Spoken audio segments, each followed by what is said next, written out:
భాగవతం 8వ స్కందంలో గజేంద్ర మోక్షణ కథ చాలా ప్రసిద్ధం. అయితే అన్ని కథలలో ఉన్న మాదిరిగానే ఈ కథలో కూడా గజేంద్రుడికి పూర్వజన్మ వృత్తాంతం ఏదైనా ఉందా? గజేంద్ర మోక్షణ కథ భాగవతంలో 8వ స్కంధంలో ప్రసిద్ధం. భక్తుడికి భగవంతుడికి ఉన్న అనుబంధాన్ని వివరించే కథ.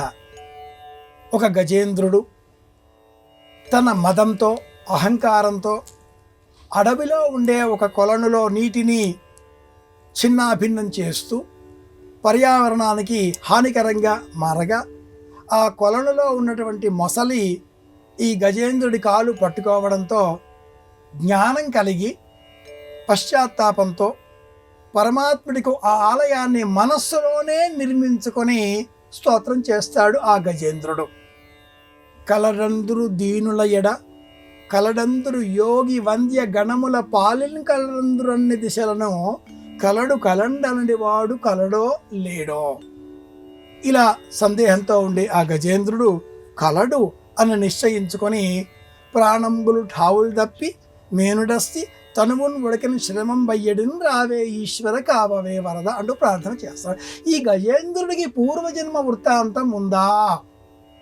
పూర్వజన్మలో గజేంద్రుడు ఇంద్రద్యుమ్నుడు అనే పేరు గల ఒక చక్రవర్తి.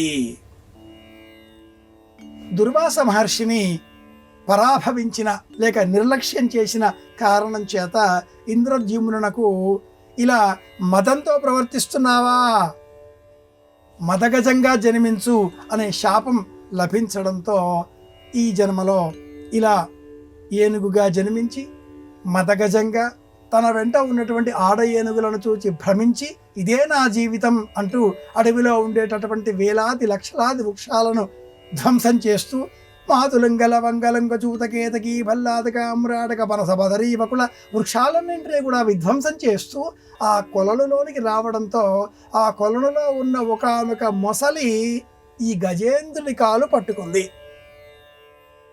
మొసలికి కూడా ఒక గత జన్మ ఉంది.